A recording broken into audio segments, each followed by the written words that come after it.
Last class का जरा mix cross equation बताइएगा, जो लास्ट क्वेश्चन हमने सॉल्व किया है।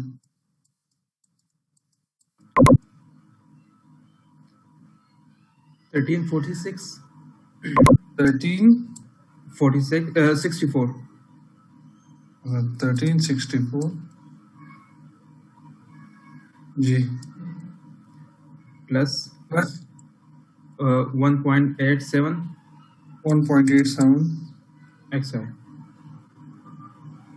ठीक है, multiply by XI।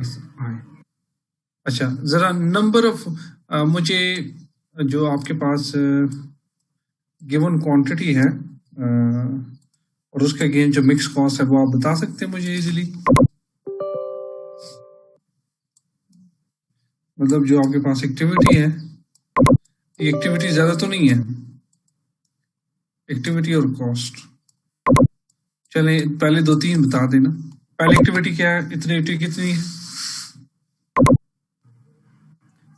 Low level पे जो है ना 186 है, और लो कॉस्ट उसका जी लो कॉस्ट जो है 1712 है। 1712 ठीक है। हाई लेवल पे जो है 3608 है। 3608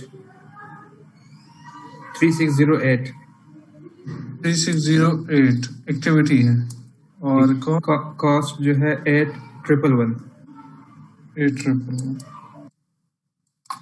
अच्छा जी, यहाँ देखिएगा, अब मैं बेटा इसको सुमेरा नाम है ना बेटा आपका? सर जी सुमेरा बेटा, ये बहुत सिंपल है।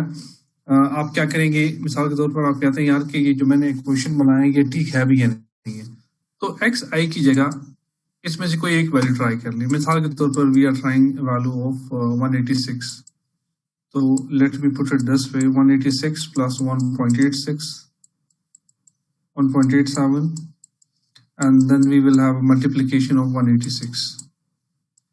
If your answer is close to 1712, तो इसका मतलब क्या है कि जो इक्वेशन आपने बनाया है ये बिल्कुल ठीक है। जरा चेक कीजिएगा सुमेरा, क्या आपका आंसर ये है?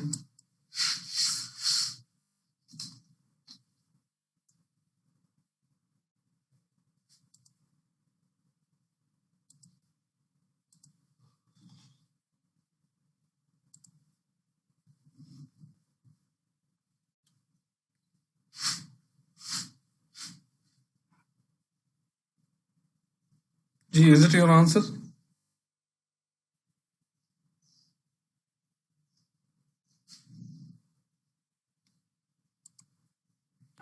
नहीं सर, गलत यहाँ पे है। हमने जो है 1364 की जगह भी 186 लिखा हुआ है सर। ये 1364 कर लें फिर जो है ना यहाँ ये 1364। ठीक है, अब जरा चेक कीजिएगा क्या ये वैल्यू आ रही है। और OR एक और वैल्यू ट्राई करते थे, 1364 plus 3608 multiply by 0.86, so you will get the value of what? अगर आपके पास 8111 वैल्यू आ रही है तो इसका मतलब जो इक्वेशन आपने बनाया है this is very much accurate. Yes sir, 1712 यही आंसर आ रहा है। ओके, तो इसी तरह हम इसको क्रॉस चेक करते हैं, मतलब क्रॉस एग्जामिन करना, इसको क्रॉस चेकिंग कहा जाता है। क्रॉस एग्जामिन करना कि यार जो कैलकुलेशन हमने की है ये ठीक है भी या नहीं है, हम उसको ऐसे कैलकुलेट कर सकते हैं। ठीक है,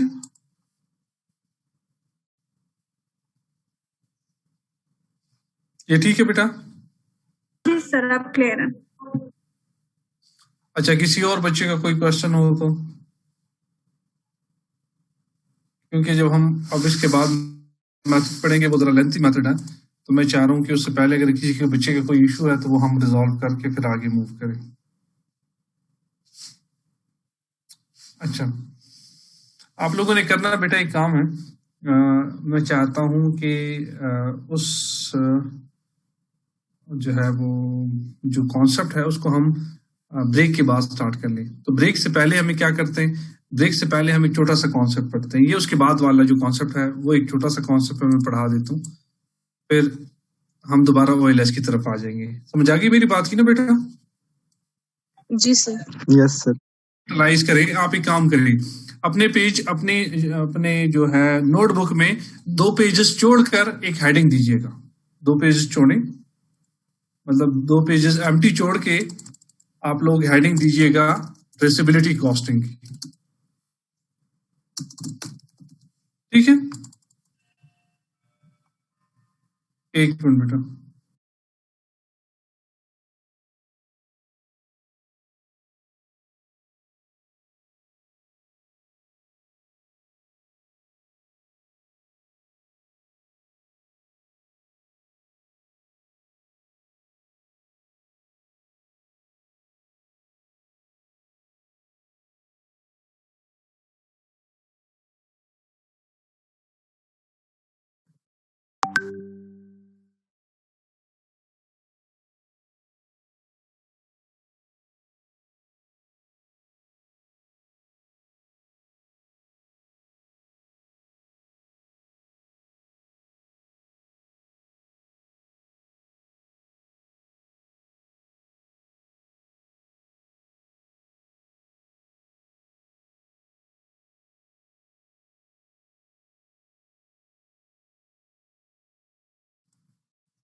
अच्छा जी, तो कॉन्सेप्ट हमारे पास बेटा क्या है? That is traceability costing. तो हेडिंग दीजिएगा ट्रेसेबिलिटी कॉस्टिंग की। मेरी आवाज लाउड एंड क्लियर है सबको बेटा? Yes sir. यस जी सर। ओके, अब हमारे पास बेटा ट्रेसेबिलिटी कॉस्टिंग में जो आपके पास ये सेकंड मेथड, अगर आपको याद है, this was the second classification जो हमने डिस्कस किया था कि कॉस्ट की दूसरी क्लासिफिकेशन ट्रेसेबिलिटी कॉस्टिंग है। ठीक है, मैं दोबारा रिपीट कर रहा हूं बेटा कि 1-2 पेजेस एम्प्टी छोड़कर आगे लिखिएगा। उसकी वजह यह है कि वो जो कॉन्सेप्ट हम पढ़ने जा रहे हैं OLS, वो इतने शॉर्ट टाइम में पढ़ाना मुमकिन नहीं है। तो मैं चाह रहा हूं कि इस टाइम को यूटिलाइज करें और फिर जब हम ब्रेक से वापस आए तो फिर उस कॉन्सेप्ट को हम उसमें कोई बीच में ब्रेक ना आए। ठीक है, अदरवाइज आपको फिर कंफ्यूजन रहेगी उसमें। Are we clear? Yes sir. Yes sir. तो हमारे पास बेटा ट्रेसेबिलिटी कॉस्टिंग में क्या है? ट्रेसेबिलिटी कॉस्टिंग में हमारे पास 2 तरह की कॉस्ट है। इसको एक को हम कहते हैं डायरेक्ट कॉस्ट और दूसरे कॉस्ट को हम कहते हैं दैट इज इनडायरेक्ट कॉस्ट।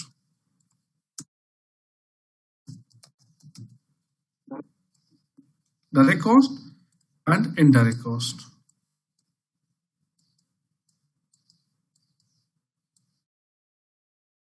ठीक हो गया जी? एक चीज याद रखिएगा बेटा कि हर वो कॉस्ट डायरेक्ट कॉस्ट कहलाएगा अनटिल अनलेस उसमें ये 3 क्वालिटीज हो। कौन कौन सी? हम उसको अगर एक्सप्लेन करना चाहें ना तो ऐसे कहेंगे, it is a cost that must be, पहला पॉइंट एलोकेटेबल, ये एलोकेटेबल होना चाहिए। दूसरा, ये मेजरेबल होना चाहिए। तीसरा, ये ट्रेसेबल होना चाहिए। ये ट्रेसेबल होना चाहिए। अगर किसी भी क्वालिटी, किसी भी कॉस्ट में ये 3 तरह की क्वालिटीज पाई जाती हो तो that is known as what? Direct cost. कैसे? 1 मिनट में आपको समझाता हूं। अच्छा, कोई भी कॉस्ट बेटा जो कि it is a cost that can not be, जो कि जिसमें ये तीनों क्वालिटीज ना हो, एलोकेटेबल भी ना हो, मेजरेबल भी ना हो या ट्रेसेबल ना हो, इस तरह की कॉस्ट को हम क्या कहेंगे? That cost would be known as indirect cost. ठीक हो गया जी? अब मिसाल के तौर पर आप कहेंगे सर मिसाल के तौर पर कैसे? फिर एक सिंपल सी बात, मिसाल के तौर पर एक एग्जांपल में लेता हूं और ये कहता हूं कि जी सना wants to manufacture a chair।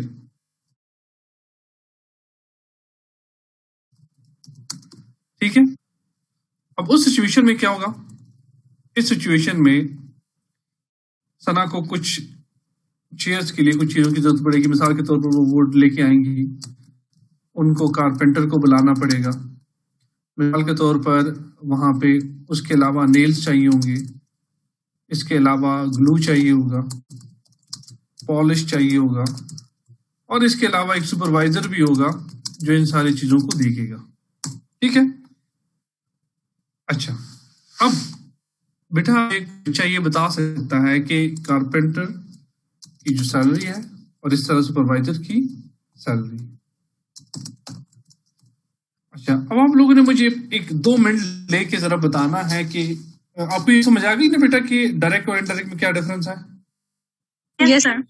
मुझे आप ये बताएं अब थोड़ा टाइम लेके कि जी इसमें से डायरेक्ट कौन कौन से हैं और इनडायरेक्ट कॉस्ट कौन कौन से हैं। कोई बच्चा रेज योर हैंड और 1 बाय 1 मुझे बताते जाए।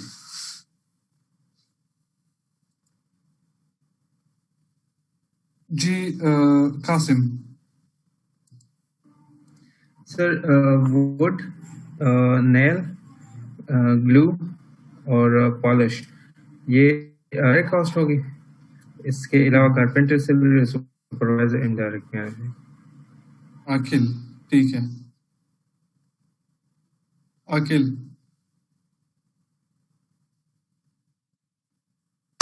आवाज आ रही है सर? आ रही है। सर इसमें जो टेल कारपेंटर जो है सारे ये बेसिकली डायरेक्ट कॉस्ट में आएगी। जो इनडायरेक्ट कॉस्ट में आएगा सिर्फ सुपरवाइजर आएगा, क्योंकि बेसिकली जो लेबर है जितनी भी that is incurred in the manufacturing of the chair, तो उसमें उसके जो कॉस्ट इफेक्ट है उसमें वो शामिल है उसके। जो सुपरवाइजर है वो इनडायरेक्ट में इसलिए है कि बेसिकली दैट इज जो है वो that is not directly involve in the incurred of the manufacturing of the chair sir. ठीक है जी सुमेरा। जी सर। सर जो भी चीजें जैसे जो इसमें हम कह सकते हैं वुड, नेल्स, ग्लू, ये सारी डायरेक्ट कॉस्ट हैं और सुपरवाइजर्स की जो सैलरीज हैं और कारपेंटर की जो सैलरीज हैं ये डायरेक्ट कॉस्ट में नहीं आएगी, इसको हम इनडायरेक्ट में करेंगे। अच्छा चले मैं आप लोगों की जरा जिंदगी आसान कर देता हूँ। बेटा आप लोग एक काम करिए छोटा सा, टेक 2 to 3 मिनट्स और 2 से 3 मिनट में अपने नोटबुक पे लिख दीजिएगा कि जिसके जो डायरेक्ट है उसके साथ डी लिख दीजिए, डायरेक्ट लिख दीजिएगा, और जो इनडायरेक्ट है उसके साथ इनडायरेक्ट लिख दीजिएगा। और फिर जब आप लिख लेना तो रेज योर हैंड, मैं रैंडमली फिर 2-4 बच्चों से पूछ लेता हूँ। ठीक है, तो अगर जिसने ये ठीक किया तो उसको मैंने +2 मार्क्स एक्स्ट्रा देने हैं।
अच्छा जी, सारे बच्चे कर चुके हैं सर। अच्छा जी, ओके। अभी तो 10 बच्चों ने हाथ सिर्फ रेज की, only 10 people has raised the hand, only 10 people। ये बाकी बच्चे भी शाबाश, जल्दी करें, 2 मिनट है आपके पास। and then raise your hand।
Sir